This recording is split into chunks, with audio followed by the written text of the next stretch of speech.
No one is going to understand this. People are going to think I'm crazy. They're going to think I'm nuts. Buddha saw the nature of the people, envy and jealousy and strong negative mental states. All the people in the world, they are like the fishes wriggling in the very shallow water. So Buddha, he himself, afraid to teach the people.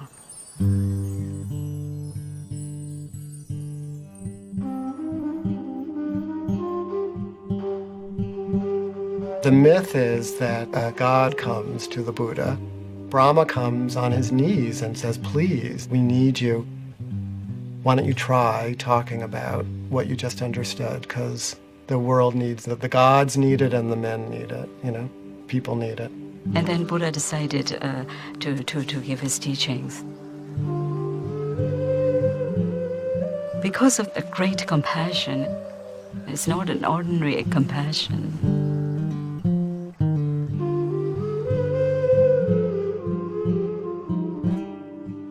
When you feel the feelings of others, you automatically don't want them to feel bad. You feel the feeling of your hand, you don't put it in the oven. I mean, you're not being compassionate to your hand, you just feel the pain, so you're not going to put it there. So you feel others' pain, you're going to do your best to help them alleviate it. When somebody becomes enlightened, something blooms in his heart. It's like a flower blooms and it cannot hold the fragrance. It has to naturally release. So it's like he naturally had to release his radiance. He has to share this joy that was in his heart. 35 years old, the Buddha would devote the rest of his life to bringing his teachings, the Dharma, the fundamental laws of all things, into the world. But as he had feared, it would not be easy. As he set off to share what he had learned, he met a wandering ascetic. "Who is your guru?" the ascetic asked him. The Buddha said he had no guru, that he had attained enlightenment on his own. "It may be so," the ascetic said, and walked away. On his first attempt to teach, the Buddha had failed. Buddha meets someone who doesn't see anything special about him. Because the awakened Buddha doesn't look any different from anybody else. He is ordinary. Buddhism is not about being special. Buddhism is about being ordinary. And it is not about the continual exudation of bliss. It is about walking a normal human life with normal human beings, doing normal human things. And this reminds you that you yourself might be a Buddha. At this moment, the person you're looking at might be one. It's an interesting practice. Just each person you see as you walk down the street, Buddha, Buddha, Buddha, Buddha, Buddha.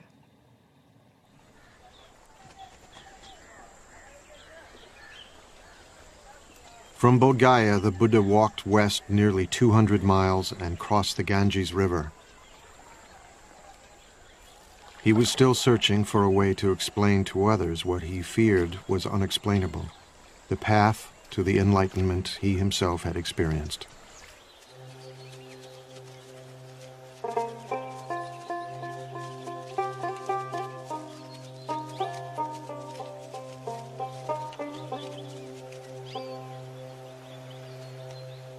In a deer park in Sarnath, not far from the Ganges, he would try again. His 5 former companions were still practicing the austerities he himself had abandoned. From far off they saw me coming, and on seeing me made a pact with one another, the Buddha recalled. "Friends, here comes Siddhartha, living luxuriously, straying from his ascetic practice. He doesn't deserve to be bowed down to." These are his buddies who were just disappointed and disgusted with him for giving in after they'd all been trying to starve themselves into enlightenment. So they're a little distrustful at the beginning. They refer to him as an equal, and he then tells them, no, that's not the term you should use when you refer to a Tathagata, to a being who's gone beyond. And so he sets them straight. And they then become the first people to hear the content of what he realized under the Bodhi tree. His first teaching would later be called Setting in Motion the Wheel of the Dharma, because it brought the Buddha's message into the world for the first time.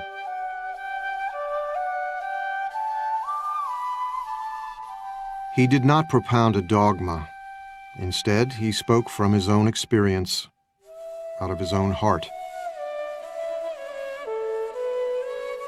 He had known the abandon of the sensualist and the rigors of the ascetic. Now, he would disavow both of them. The Buddha said, I've discovered a new way, and it's not the path of asceticism, and it's not the path of sensory indulgence. It's the middle way. What the Buddha was always doing was saying everything needs to be balanced. So, the middle way was always balancing between, excesses on this side, excesses on the other side.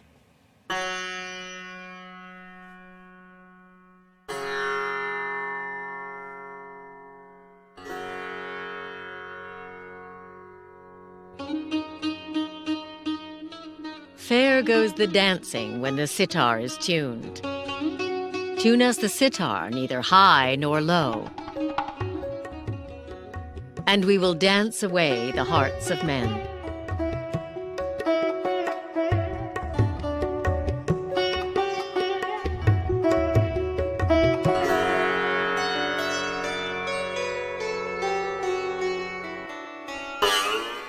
But the string too tight breaks, and the music dies.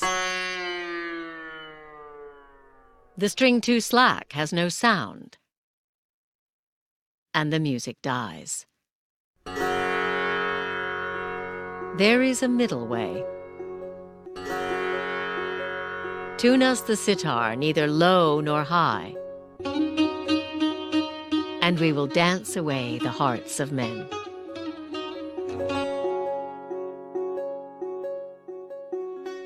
The path to enlightenment lay along the middle way, the Buddha taught, and the ascetics listened. Now he would answer the question that 6 years before had provoked his spiritual journey, the question of suffering. Buddhists don't have a creation story. There is no creator deity. It's not really of interest. It's not an issue. What's of interest is the problem of human suffering and the solution to human suffering. Pretty much everything else, right, is beside the point. The Buddha's analysis of suffering came in the form of what have come to be called the Four Noble Truths. There is no commandments or anything. The first noble truth is that there is suffering in this world. Generally, this suffering has been mistranslated. Suffering is not entirely accurate to the word that the Buddha probably used. It means something closer to dissatisfaction, that, we're never quite happy, and if we are, that's gone in an instant anyhow. And he says that this suffering, this unsatisfactoriness, doesn't arise by itself. It has causes. Our own mind causes it.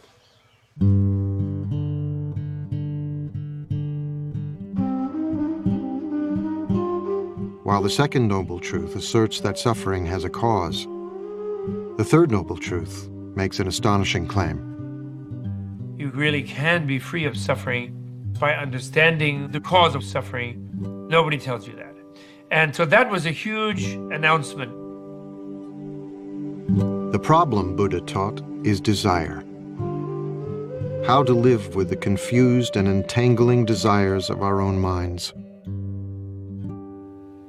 People often misunderstand Buddhism as saying, in order to wipe out suffering, you have to wipe out desire.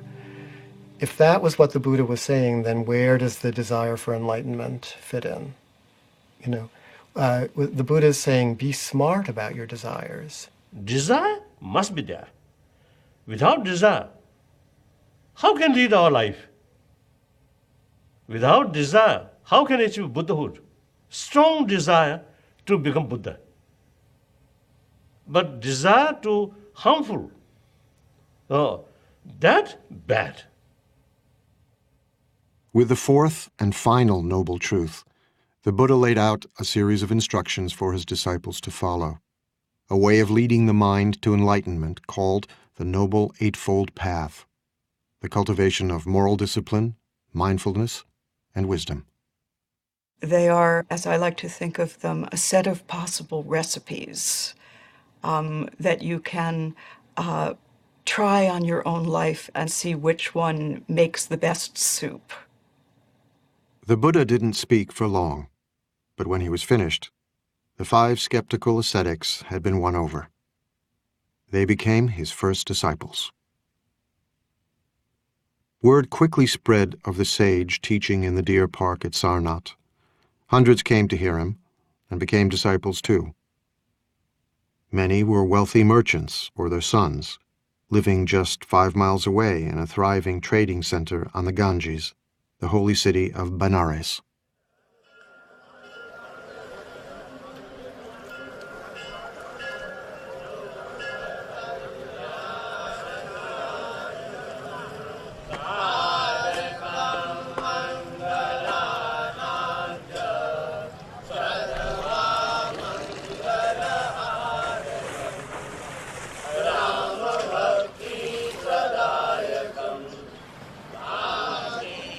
Today, Benares is the most sacred city in all of India, as it has been for millennia.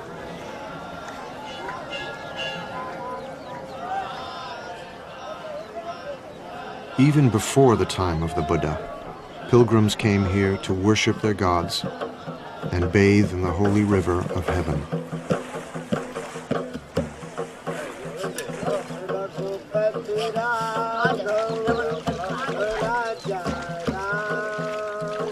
You see people purifying themselves, bathing in the Ganges. You see priests performing rituals.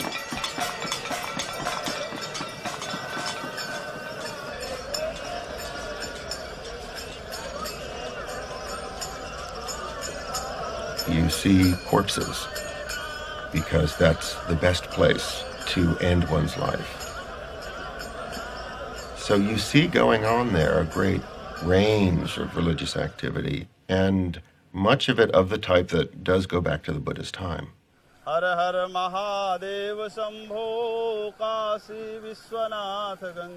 Many of today's sacred ceremonies on the Ganges echo the ancient practices of the Vedic priests, the Brahmins. In the Buddha's day, only the Brahmins could mediate between the gods and men. Only they could conduct the holy rituals that were said to preserve the universe itself.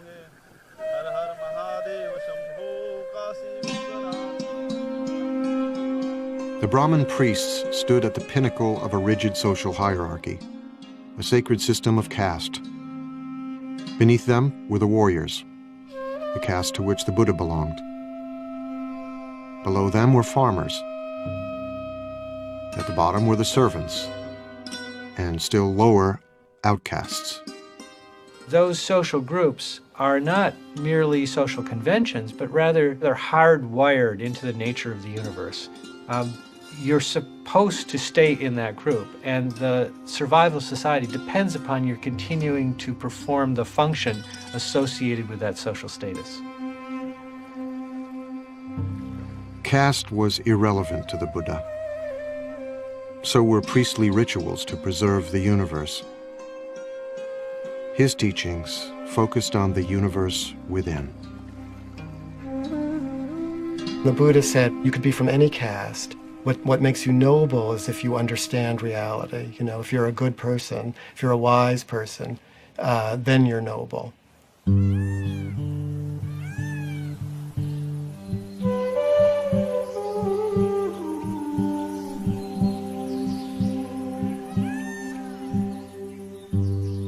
In time, a devoted gathering of monks formed around the Buddha at Sarnath, near the Ganges.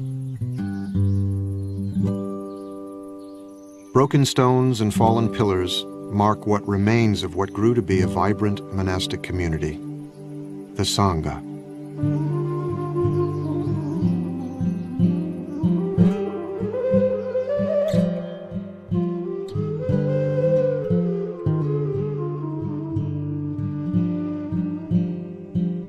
It took the Buddha many, many years to find his way, but he didn't want it to be so hard for people. And so he established a community who could live together and help one another.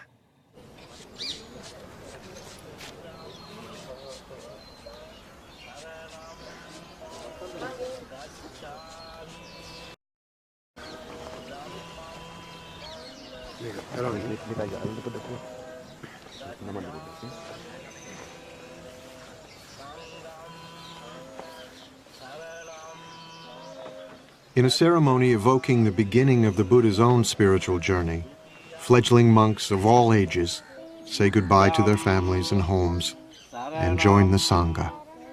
Gacchami Dutiyampi Dhammam Saranam Gacchami. I go to the refuge of the Buddha, I go to the refuge of the Dhamma, and I go to the refuge of the Sangha. Sanghang Saranang Gacchami. The Sangha is an embodiment of Buddha's experiential wisdom. What happens if people practice this thing? Are they truly happy or not? Are they joyful or not? So I think Buddha wanted to also leave a perfect example of his teaching, an alive teaching, a teaching that walks, a teaching that can talk, a teaching that can laugh. So I would say Sangha is just like a living example of Buddha's teaching.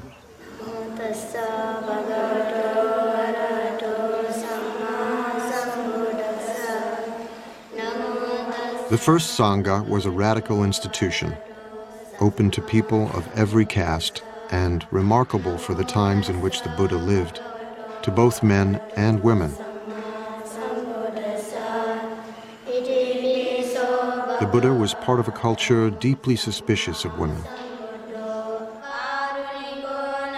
The attitude towards women at the time was very critical, and many things were impossible for them.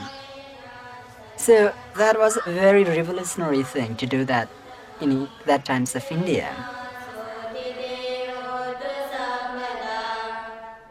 By ordaining women as nuns, the Buddha gave women the chance to escape the drudgery of daily life.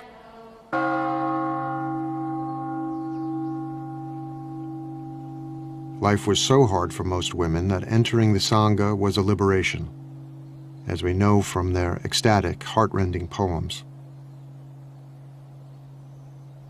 So freed, so thoroughly freed am I, from my pestle, my shameless husband and his sunshade making, my moldy old pot with its water snake smell. Aversion and passion I cut with a chop. Having come to the foot of a tree, I meditate, absorbed in the bliss. What bliss!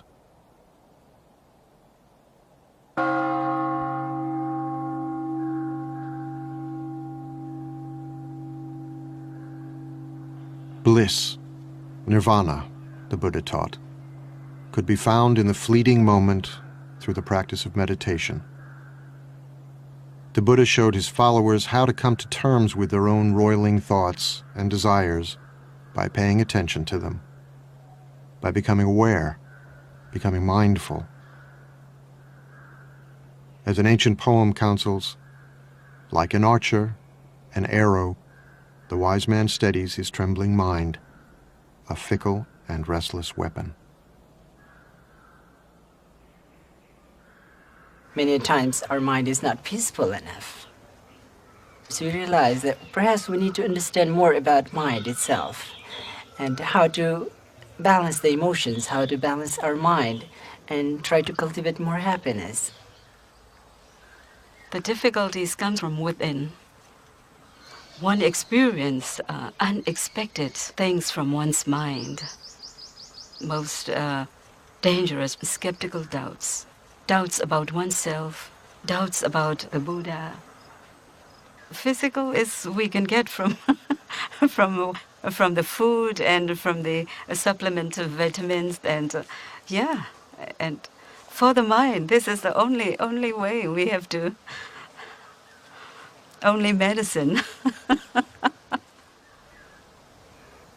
Meditation is not about getting rid of anger, getting rid of lust, or getting rid of jealousy. Even while becoming monk, often we experience angers. It happens. It often happens when people start teasing you like a shaven, bald-headed person. But it gives a good chance for us to realize that, okay, let's see, this anger arises. What is it?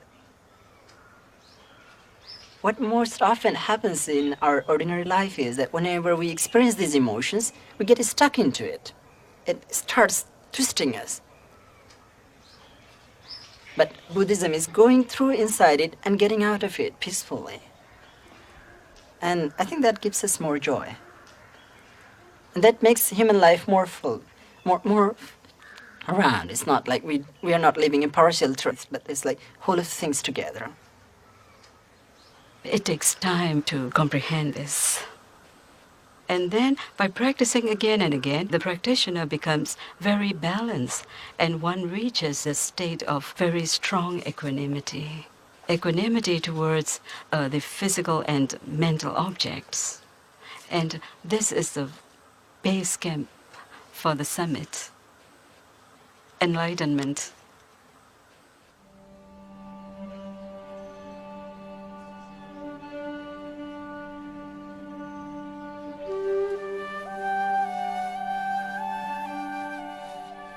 After washing my feet, a disciple said, I watched the water going down the drain.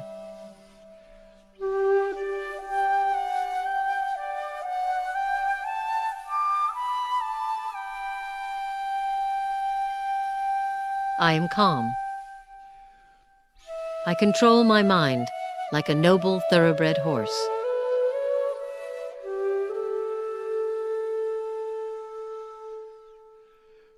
Taking a lamp, I enter my cell.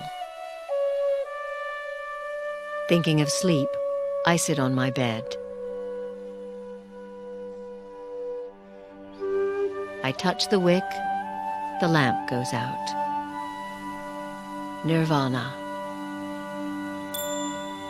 My mind is freed.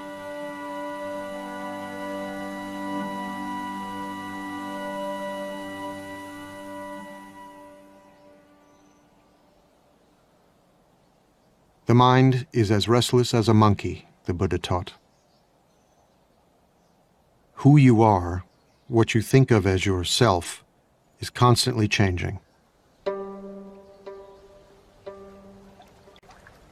Like a river, endlessly flowing, one thing today, another tomorrow.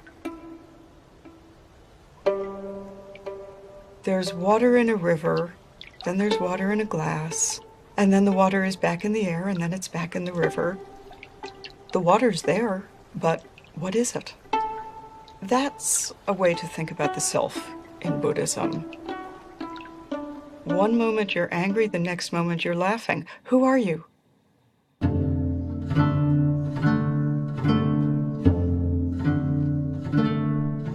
A seed becomes a plant.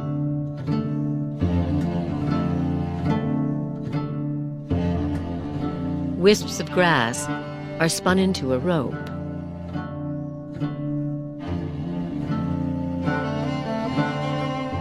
A trickling stream turns into a river.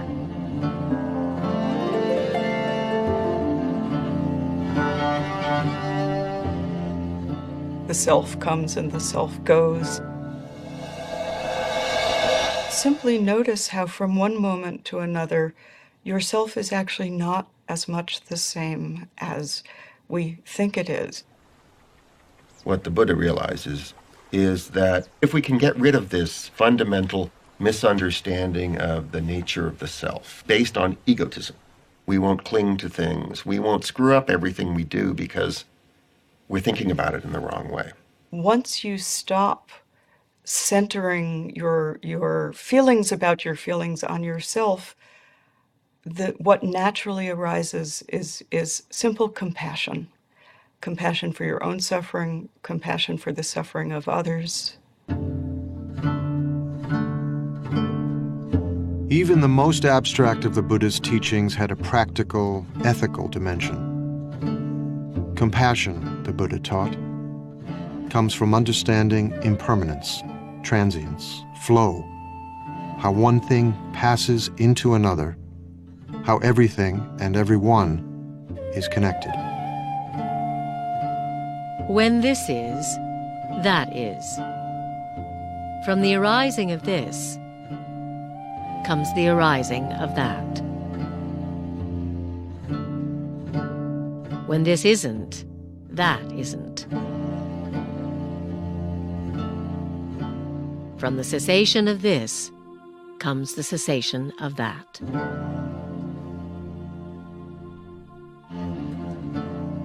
This is always connected to that. Everything is connected to everything else. You never live by yourself. You live always within a family, a society, a culture. You constantly interact with other people all the time. So our happiness depends on their happiness as well. How can we be happy if we are the only one happy in just an island of happiness within an ocean of misery? Of course, that's not possible. Compassion stirred the Buddha to send his monks out into the community. Sworn to chastity and poverty, they wandered the roads, bringing the Buddha's teachings into the world.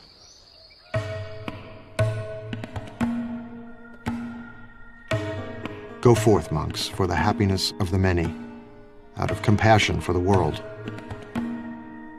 There are beings whose eyes have little dust on them, who will perish if they do not hear the teaching. But if they hear the teaching, they will gain liberation. The monks exist by begging. We think of begging as kind of a bad thing. Begging in this tradition is a good thing. It's a sign of spiritual purity. You're not allowed to beg tomorrow's lunch today. Only today's lunch. Then you can't eat from noon until dawn the next day. Then you have to go out and get another lunch. And then in exchange for lunch, you give a lecture. Unless they say we don't want to hear about it, then you don't. But that's the only thing but that forces you to interact with the lay community. And if you're not serving them, if you're not doing something useful for them, they won't put anything in your bowl, and that will be the end of your community.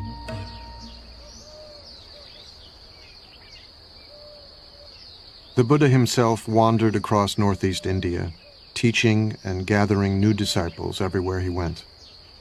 You didn't have to become a monk or a nun to become a Buddhist. The Buddha's teachings were for everyone.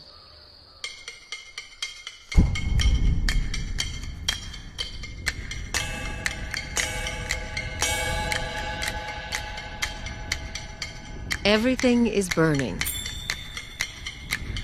What is burning? The eyes are burning. Everything seen by the eyes is burning.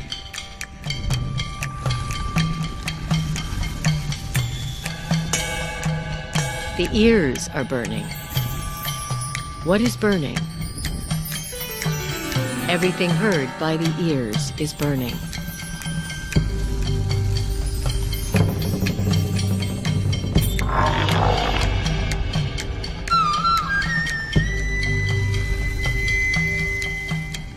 The nose is burning. Smells are ablaze. The tongue is burning. Tastes are ablaze. The body is burning. The mind is burning. We're on fire. We may not know it, but we're on fire, and we have to put that fire out. We're burning with desire, right? We're burning with craving. Everything about us is is out of control.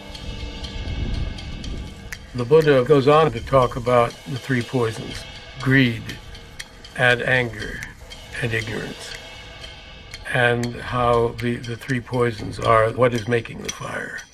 And the way out of doing this is not to deny the three poisons, but to recognize that if you turn them round, you come to their opposites. Instead of greed, you have generosity. Instead of anger, you have compassion. And instead of ignorance, you have wisdom.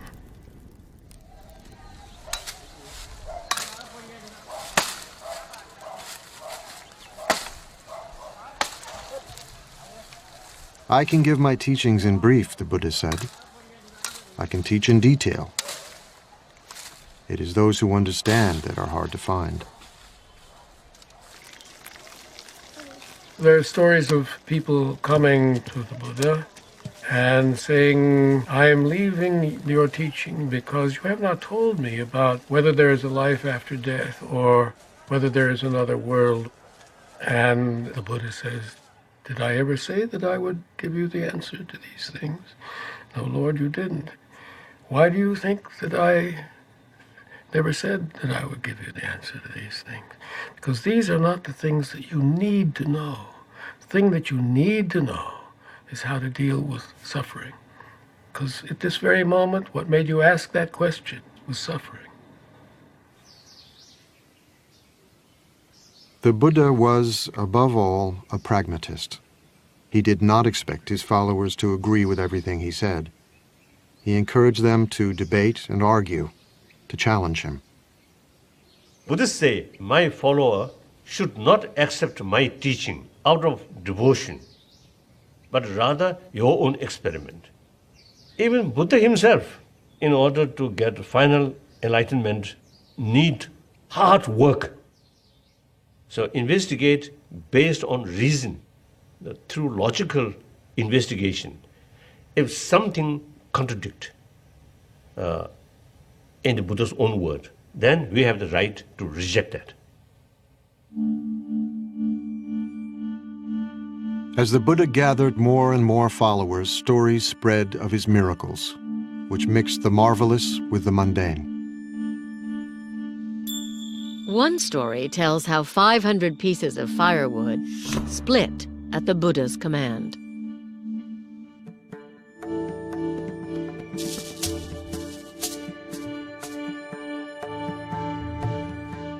In another, a mad elephant charged wildly down a street, forcing everyone to flee.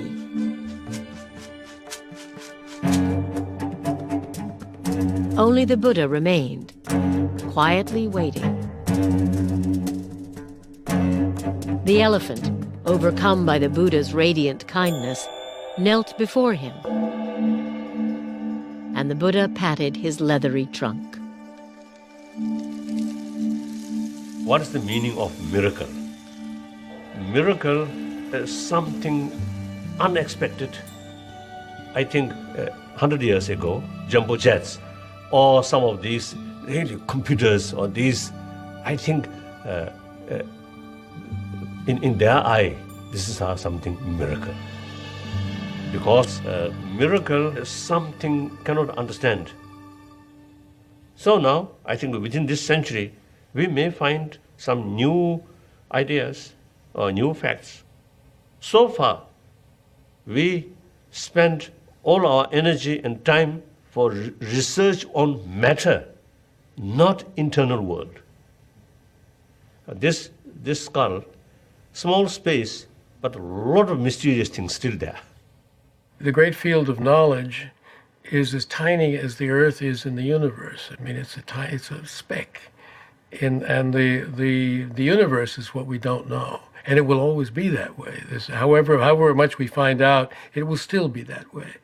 Because the unknown is vastly, it's unspeakably greater than anything we will ever know.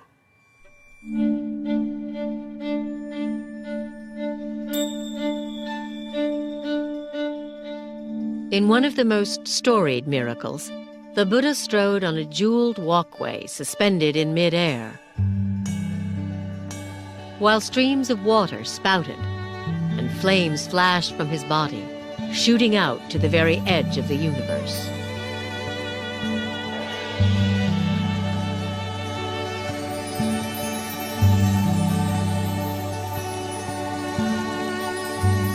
And as the Buddha sat on a lotus flower giving his teachings, he replicated himself, filling the sky with multitudes of Buddhas for all to see and wonder.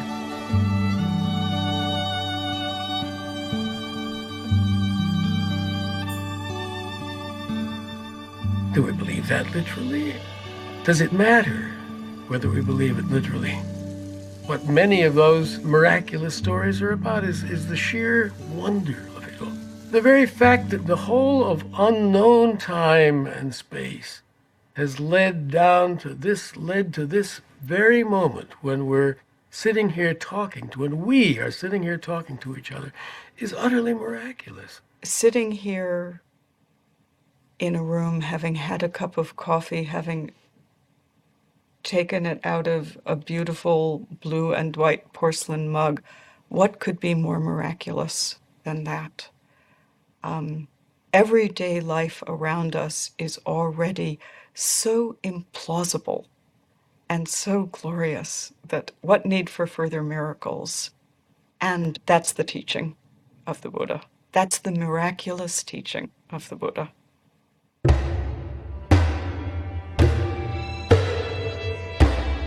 Violence, the Buddha taught, always leads to more violence. To the slayer comes a slayer. To the conqueror comes a conqueror. He who plunders is plundered in turn. War was endemic in the Buddha's age, ravaging northeast India again and again. Although kings and their ministers sought his counsel, the Buddha offered no grand political vision. He was powerless to stop the killing and the fighting. Even the men, women, and children of his former kingdom were massacred by a marauding king, forced into pits and trampled by elephants.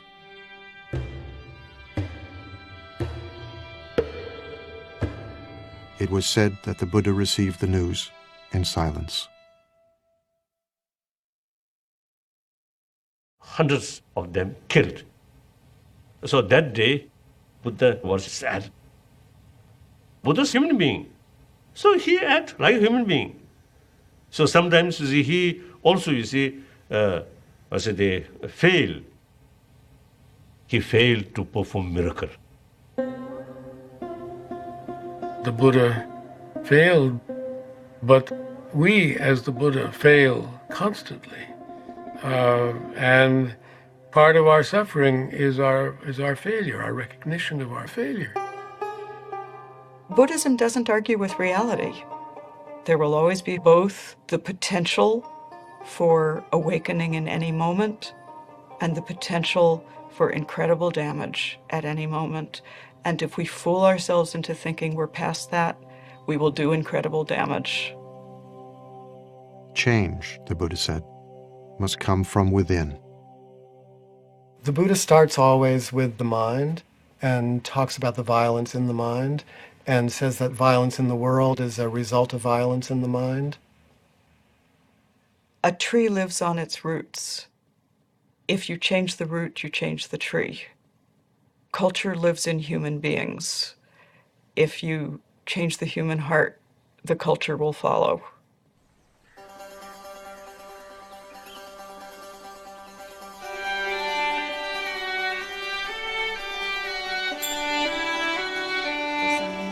For decades, the Buddha shared his teachings all across northeastern India. Let all beings be happy, he taught, weak or strong, great or small. Let us cherish all creatures as a mother her only child.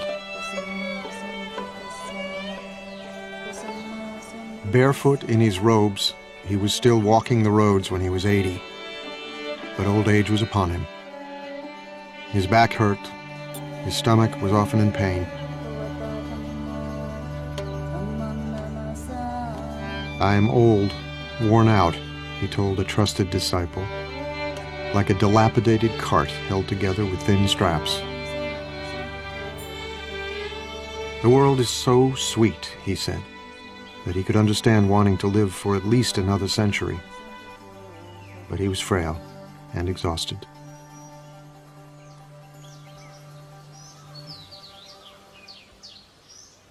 He became ill near Kushinagara, a remote village near the border of Nepal, when he was offered a meal which would prove deadly. The food was spoiled. He ate what was offered to him, and it said that he knew it was bad, but he took it anyway because it was offered and didn't want the person who offered it to feel bad because it was his time.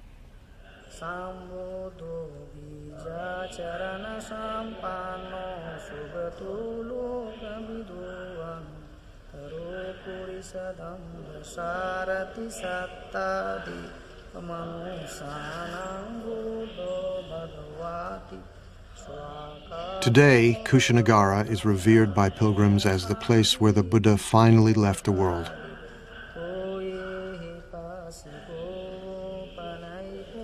It was in Kushinagara where he grew weak and asked to be laid on his side in a quiet grove of sal trees. As he neared the end, his disciples began to weep, stricken with grief.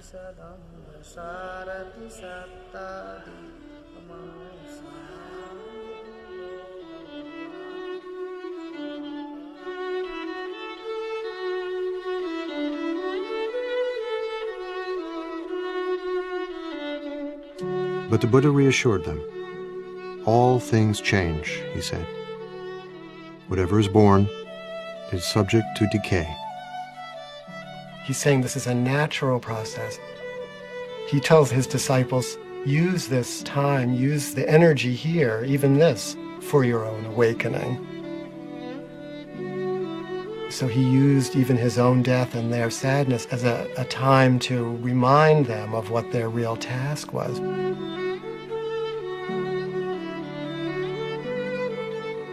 What he's actually doing is inviting those who are close to him into the experience.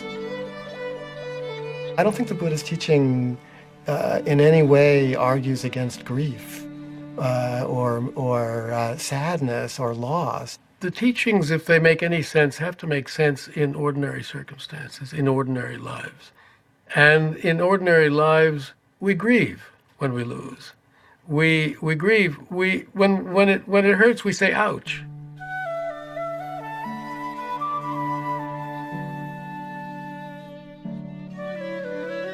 Buddhism is trying to look at things the way they are, the way it is, just as it is. It hurts. This is life. This is our life. And our relation to life involves losing it, too. You don't get beyond these things. You don't get beyond them. It's all right to feel what human beings feel. And we are not supposed to turn into rocks or trees when we practice Buddhism. Buddhas laugh, cry, dance, feel ecstasy, probably even feel despair. It is how we know the world. It is how we live inside of our hearts and not dissociated from them. The Buddha had always been saying goodbye. Now he prepared to leave the earth forever. He would never be reborn, never die again. It may be that after I'm gone, the Buddha told his disciples, that some of you will think, now we have no teacher. But that is not how you should see it. Let the Dharma and the discipline that I have taught you be your teacher. All individual things pass away. Strive on, untiringly. These were the Buddha's last words.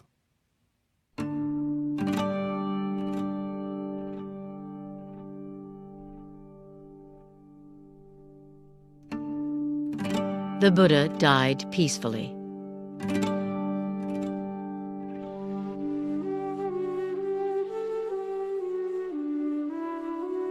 His head was pointed to the north, his face to the west.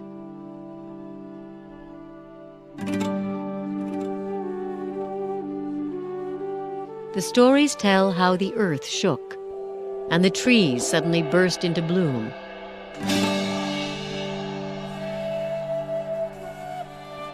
Their petals falling gently on his still body, falling out of reverence.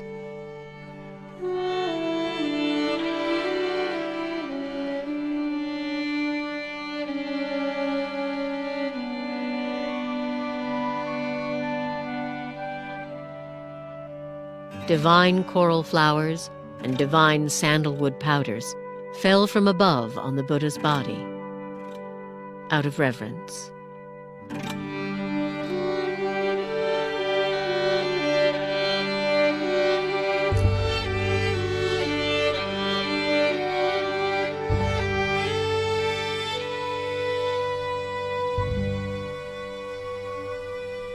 His disciples were quite upset.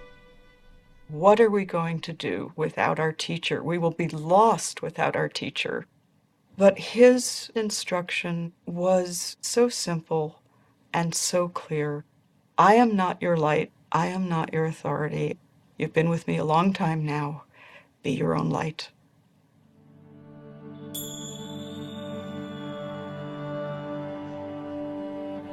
The Buddha saw death and life as inseparable. These are two sides of the same thing. Death is always with us. Death is part of the whole large unknown. And if we are unable to smile at the idea of the unknown, we're in real trouble. That's the realism that the Buddha was talking about. Trying to come to terms with reality.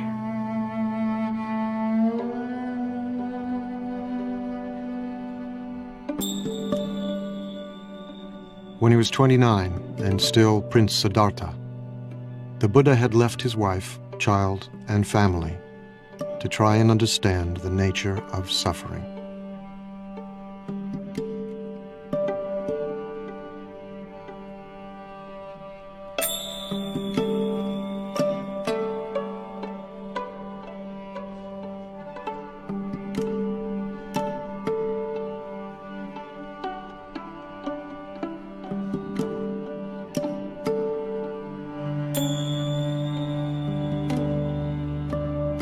He had attained enlightenment, shared what he had learned, and left a path for others to follow.